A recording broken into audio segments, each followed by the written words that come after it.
Sir, जिस तरीके से असेंबली के अंदर आज हंगामा हुआ है, क्या कहना चाहेंगे? जी सर। हाँ, क्या बोल रहे हैं, दोबारा बोले। बहत्तर घंटे की स्ट्राइक रखी है, पुलिस लाठियां बरसाई, आज बीजेपी ने वॉकआउट भी किया, क्या कहेंगे? देखिए, ये बदकिस्मती है। हमने सुना था कि पहले डिमांड की जाती है, उसके बाद उस पर अमल किया जाता है गवर्नमेंट की तरफ से, लेकिन किसी ने डिमांड नहीं की। गवर्नमेंट ने एक कमेटी बनाई डेली वेजरों को, और ऑनरेबल सीएम ने हाउस में बताया कि ये ह्यूमैनिटेरियन ग्राउंड है, पैसे का मामला नहीं है, ये ह्यूमन मामला है, और इसलिए एक कमेटी तश्कील दे दी है जिनको ये रखा गया कि 6 महीने के अंदर अंदर वो अपना रिपोर्ट पेश करेंगे और उसके बाद इस पर कार्रवाई शुरू होगी। और उसके बाद हड़ताल करना, धरना लगाना, ये कोई तुक नहीं बनता है। ये अगर उनको बात भी करनी है तो कमेटी के साथ बात करेंगे, जब कमेटी उनको कॉल करेगी या वो कॉल हो जाएंगे। लेकिन ये करना कि अब खामखा में जुलूस जलसा करना या किसी के बहकावे में आना और बेचारे जो डेली वेजर है जो ऑलरेडी पिसे हुए हैं उनको ले जाके लाठियां बरसवाना, ये कोई तुक नहीं बनता है। तो हम गुजारिश करेंगे डेली वेजर से कि एक कमेटी बनी हुई है, उसके सामने पेश हो जाए और 6 महीने के बाद देखें कि जब कार्रवाई नहीं होगी कमेटी रिपोर्ट आने के बाद, उस वक्त वो जलसा करे, जुलूस करे, धरना लगाए और हुकूमत के खिलाफ नारेबाजी करें। रेजी साहब, आपने बहुत बड़ा इल्जाम लगाया भारतीय जनता पार्टी के ऊपर कि उन्होंने बहकाया है डेली वेजर्स को रोज सड़क पे आने के लिए। मुझे ये बताइए, अगर बहकाया नहीं होगा, 2-3 दिन पहले इनके एक मेंबर मनकोटिया जी से सवाल किया गया, बताओ डेली वेजर जो है वो सड़कों पे आए हैं, उनको डंडे पड़ रहे हैं, तो उसने कहा आपने 10 साल इनको रेगुलराइज क्यों नहीं किया? आपकी हुकूमत थी। मनकोटिया जी से जब ये सवाल किया गया तो उसने वापस उठ के बोला ये नेशनल कॉन्फ्रेंस ने लगाए थे इसलिए हमने नहीं किया। तो आज हाउस में ड्रामा करने की क्या जरूरत है? हाउस में ड्रामा नहीं करना चाहिए।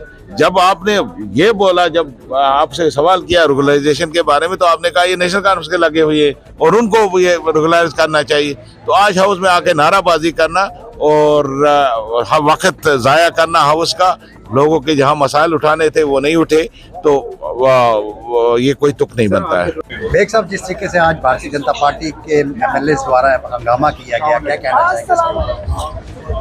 ये आपको मालूम है कि उमर साहब ने खुद भी ये स्टेटमेंट दी कि हाउस बड़ा स्मूथली चल रहा था, तो कुछ एमएलए को सूझी कि आज जो ये ब्रेक है, ईद ब्रेक है, इससे पहले थोड़ा सा यहाँ तमाशा किया जाए। सो उन्होंने एक ऐसे मामले को असेंबली में उभारने की कोशिश की जिसको ऑनरेबल चीफ मिनिस्टर साहब बहुत सीरियसली उससे डील कर रहे हैं। कमेटी तश्कील दी जा चुकी है। हमारा सबका कंसर्न है, ख़ासकर हुकूमत का कंसर्न है कि जो नाइंसाफ़ी इस वक्त तक इनसे हो गई है डेली वेजर्स के साथ, अब उसमें कदम लगना चाहिए और जो हमारे डेली वेजर्स हैं इनको मुस्तकिल करना है, इनकी सैलरीज इनको देनी है ताकि ये इज़्ज़त और वक़ार से अपनी ज़िंदगी जिए। बेग साहब, जिस तरीके से सीएम उमर अब्दुल्ला जी ने अंदर जवाब दिया कि हमने कमेटी बनाने के बाद ये लोग सड़कों पे आए हैं, कहीं ना कहीं उनका इशारा भारतीय जनता पार्टी के ऊपर था कि उनके बहकावे में आकर उन्होंने ये कहा कि इसकी गहराई में देखना पड़ेगा कि एजिटेशन तो कमेटी बनने के बाद हुआ, जो कुछ भी वो कर रहे हैं ये कमेटी के बाद हुआ। देखना पड़ेगा कि इसके पीछे किसी का हाथ तो नहीं है। शक शुबहात तो होते हैं, लेकिन कोई स्वीपिंग स्टेटमेंट तो नहीं थी। ये एक बड़ी रेस्पॉन्सिबल स्टेटमेंट है चीफ मिनिस्टर साहब की। भाजपा के सब ने आज वॉकआउट किया। भाजपा का डेली वेजर्स के लिए जो स्टैंड है, शुरू से एक ही स्टैंड है कि डेली वेजर्स को रेगुलाइज किया जाए। आज भी जब house of opposition Sunil ji ने बात रखी कि डेली वेजर्स के मुद्दे पे डेली वेजर्स पिछले 3 दिन से हड़ताल पे हैं, उस पर आप जवाब दें, लेकिन सरकार का जो उसका वो था जवाब था, उस पर गोलमोल जवाब था। उन्होंने डेली वेजर्स के लिए कोई भी क्लियर उन्होंने वो नहीं स्टैंड नहीं बताया अपना। आपने देखा होगा कि 2014 में भी एक कमेटी फ्रेम की गई थी डेली वेजर्स को। हम चाहते हैं कि इमीडिएट डेली वेजर्स के साथ डायलॉग क्यों नहीं किया जाए, इमीडिएट उनसे बात की जाए। उनकी जो प्रॉब्लम्स हैं, पिछले वो 30 सालों से जो प्रॉब्लम से जूझ रहे हैं, उनकी प्रॉब्लम का हल क्यों नहीं किया जाए। 6 महीने बाद आप कमेटी फ्रेम करोगे, कमेटी फिर बात रखेगी, फिर उसका वो रिजल्ट देगी। 6 महीने क्यों? जब इमीडिएट हम उनको रिलीफ दे सकते हैं तो इमीडिएट रिलीफ क्यों नहीं? इसी बात पे आपस में बहस हुई, तो ट्रेजरी बेंचेस से कोई प्रॉपरली जवाब नहीं आया, तो हमारे भारतीय जनता पार्टी के जितने भी 28 विधायक हैं वो वॉकआउट करके बाहर आए।